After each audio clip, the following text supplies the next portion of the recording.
Hello, welcome to Oliver's Art. I hope you'll join me downtown in Florence, 138 Maple Street. And today we're going to paint a beautiful waterfall stream in the dark, dark countryside. Very much like what Oregon is in its valleys. I'm going to pour out some Oliver's Art oil medium. We're going to do something different today. We're going to bring light out of dark. This is going to give us a more vivid look of how nature does things. I'm going to take my 1-inch brush, get a little medium, and pull down some black. Lots of paint. Reach over here and pull down some alizarin crimson. Stir in there, and I'm going to step up with this goopy brush, and I'm going to begin to push this dark paint all over the canvas. I want it to be black. Black, and this time dioxazine purple. A lot of paint. Ooh, good dark paint. As I come down here, I'll borrow some of this paint from this corner. And as I do,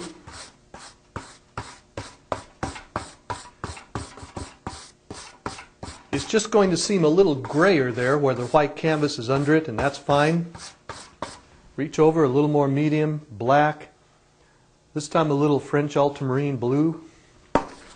Down in here, notice the difference in color. There is a difference in your blacks when you lay colors with them. Nature does it all the time. A little more purple. Black, I'm back up in this corner now. Very dark. Scrubbing, scumbling it in. Color down. Smooth it out, just pulling it. But keep it dark. More black, medium, purple, alizarin in the middle here. Looking good. As I work my way down, now I'm just going to get some black paint. I'm darkening the front. And the black is purer black toward the front.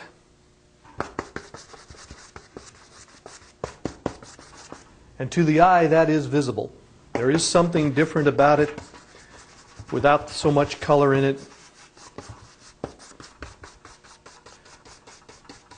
Working it right into the paint. If you're wondering, what are we going to do with all this dark? We're going to do an oil painting good old-fashioned way. We're going to bring dark out of light. And my first step is to put down this brush. I will wipe it out since it is so full.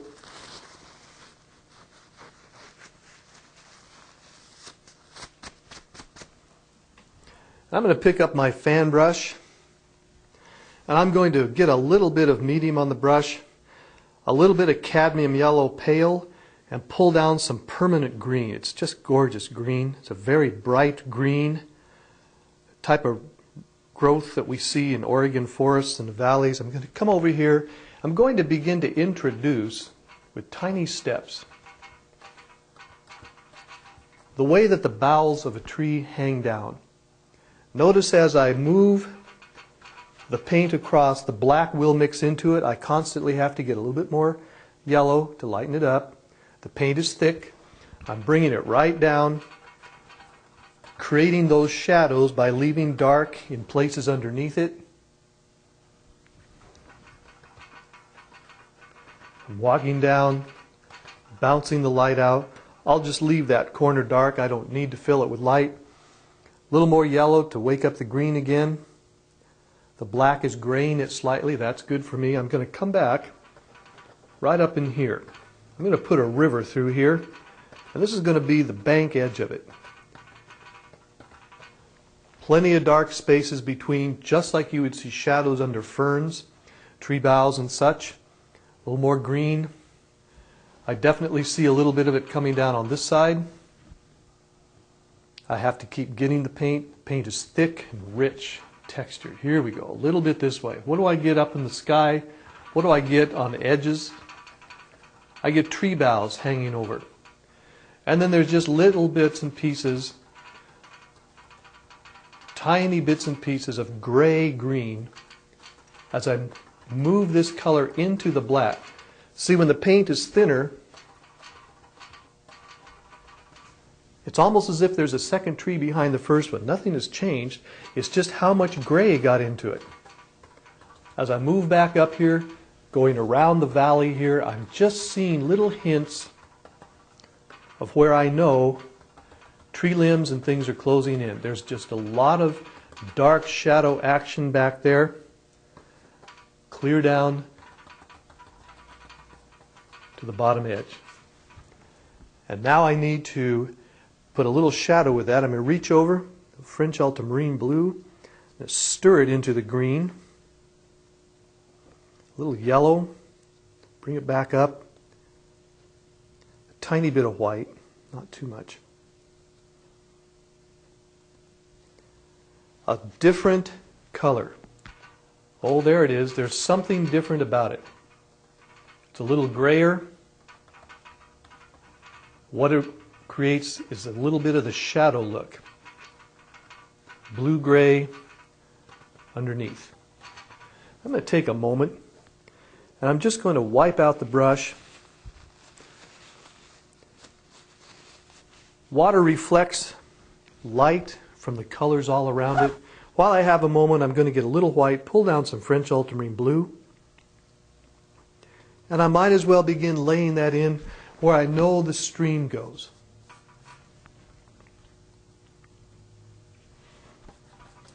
Stream goes back here. Notice how I don't wipe out all my black.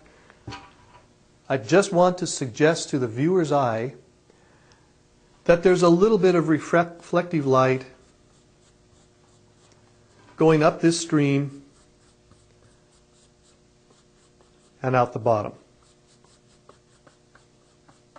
And we are well on our way to establishing only what the valley can give us. And I just love the Pacific Northwest, those deep, deep, rich shadow contrasts under the gorgeous, gorgeous green light. So we'll be right back.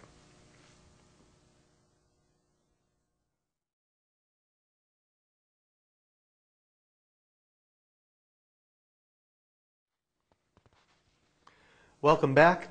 I'm going to wipe out this brush. It is heavily loaded with gray. I'm just going to wipe it out in a napkin. I'm going to come over here and I'm going to begin to bring more light out of the dark. I'm going to get a little white, come over to some permanent rose, and grab a little bit of cadmium orange and stir into that. Why red and orange? Because you have shadows underneath those leaves. Again, I'm going to plant a tree a little bit. Notice how I just lay the color off. And every time I run out or it gets too dark, I scoop up a little more. I love rich textured color. Boughs have a tendency to lean down. They like to stretch out in the sky where they can get some light. So I tend to lean them the way that trees go. I love the way trees and things along branches of rivers and such go. There would be some of this gray color. See, as it's off my brush, there's some of that back here in the distance, tiptoeing around in the sky area or up the hillside as it is. Maybe even a little bit down there where the water goes. That will work too. And with that, I'm going to wipe out my brush again. This time, I'm reaching for a little Oliver's Art oil medium, a little white and a little yellow. I want to bring up some yellow and orange. Yellow and orange is just going to give me a brighter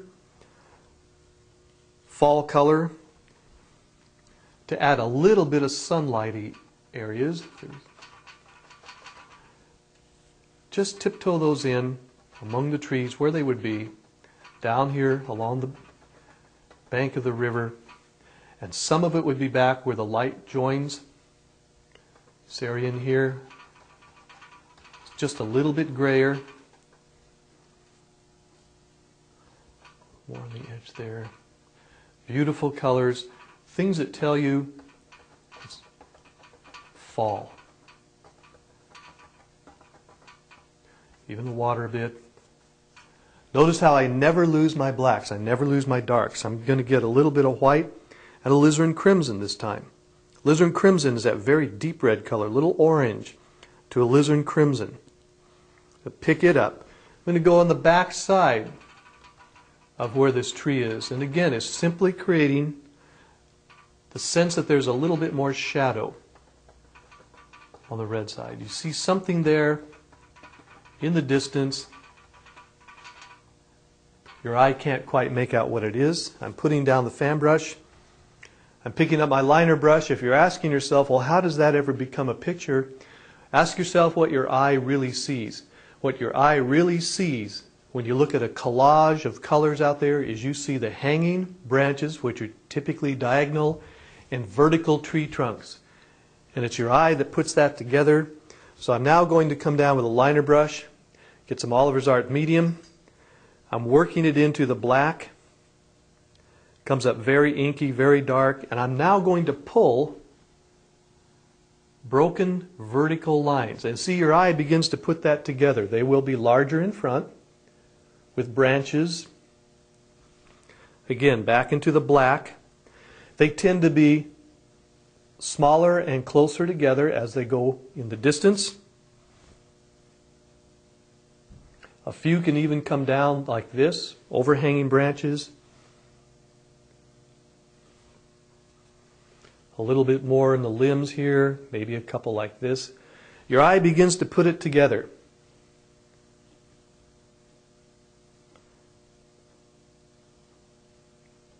If you're wondering what a tree looks like, it looks a little bit like a K, if you think of it in those terms. Something vertical. I'm going to come back over here, and now I'm going to wipe out my fan brush again. This time I'm into white and yellow. White makes yellow brighter. Very bright colors. A tiny bit of orange just to keep it toward the fall spectrum. White also covers very well. I need to see what would happen when the sunlight joins. I keep scooping up more paint. I'm on the top of some of these red edges, breaking across a little bit where I had vertical tree trunks. A little bit more in here where I imagine the trees are leaning into the light. Begin to see it. Begin to see those trees leaning a bit. A little orange now, white and yellow.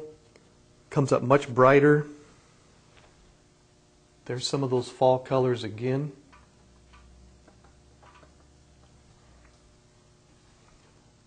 The yellow makes the orange stand out a bit.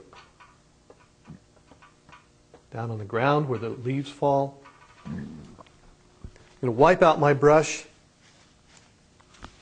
I also need some light on my green. And again, I'm going to borrow white, cadmium yellow pale, and some of the green. Come up with a very light, bright, sunlit green. Any place I see sunlight, I would also see the sides where the light breaks through. And the light does break through. Where the sunlight's on top of firs, ferns, grass, or any new green growth.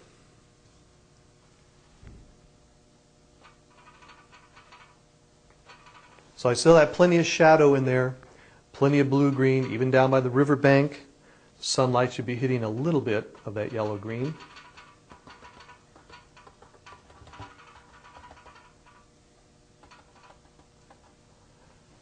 There's no real perfect color anywhere. There's color everywhere, but the dark is never gone. And we'll be right back.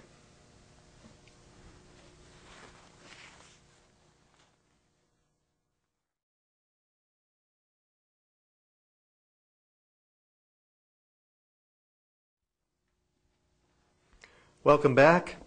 Let's put in our final accent of light, and that would be the water coming out of the valley there. I'm going to come over and get a little bit of white on my brush, and yeah, there is a little color in it, and that's fine by me. I'm just going to begin back here, just patting a little bit of it off. Paint is thick, coming down. I'm adding just a little bit more there. I think I'd even like one more in between them. There's 3. Here comes the fourth one, fifth one, sixth one, finally the seventh one. What have I got? I have what your eye makes out when you look at any falling water. You look for the brightest top edge. It's simply how human vision works. You're drawn to the brightest object first. I'm going to go ahead and just swipe my brush off on a napkin. I'm going to come in here on the very back and lightly pull, just lightly pull some hairs down. I don't want to disturb all that paint. As I come a little bit further, I just allow the brush marks to get a little bit longer. There's short and long waterfalls in our rocky streams in Oregon. And I can begin to see what's happening there. I'm beginning to see the flow and the fall of things. I'm going to come back now with a little bit of white. I know that under any flowing water, the water pools, which means I need to lay the paint a little bit flat. Also, it can be just a little bit bubbly for foam.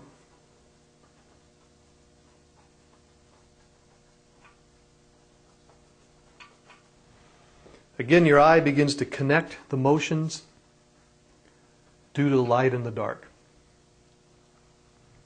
As I'm lightly pulling,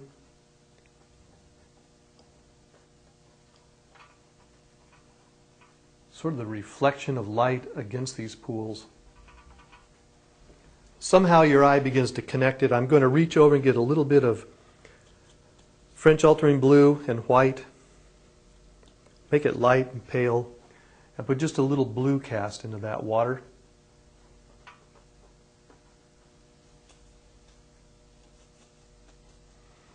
And the blue helps you to see it also. Blue compared with the white.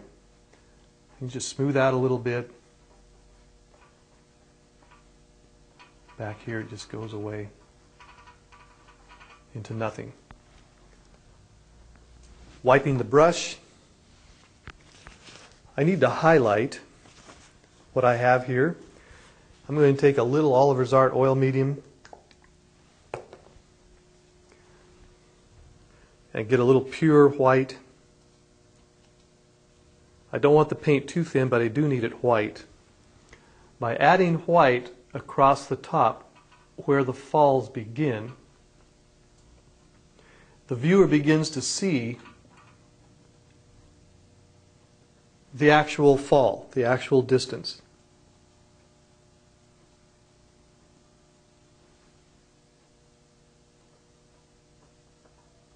It's where the sunlight hits the air and the water that casts the strongest light. There's some. There would be just little pools of it. Slivers of light making their way, especially with the bubbles. That would be the foam. I'm just bouncing the brush a little bit to create the foam. Maybe I break a couple edges here. So you can begin to imagine you actually see the water moving. As the water exits the picture, wipe the brush.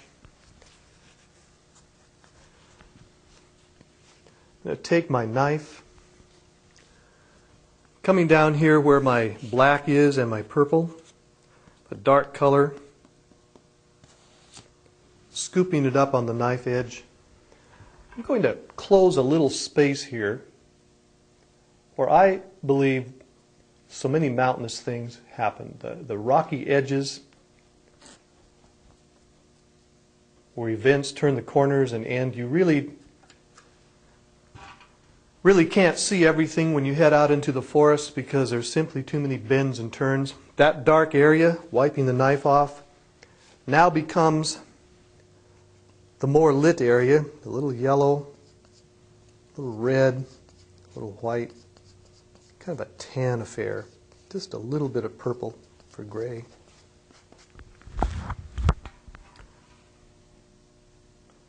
Let's just touch the edge this rocky mass. Tap it back inside and create that cracked look. Light out of dark. It's the quickest way to take your color notes when you're outside and the light is escaping you. A very quick way to take the picture. You can take it back home, work it in the studio, or leave it as it is. My final touch would be to take my fan brush, wipe out. I'm going to gently smooth some of the edges of the water as they exit the picture a little bit. Again, the viewer is invited to see the movement nature does.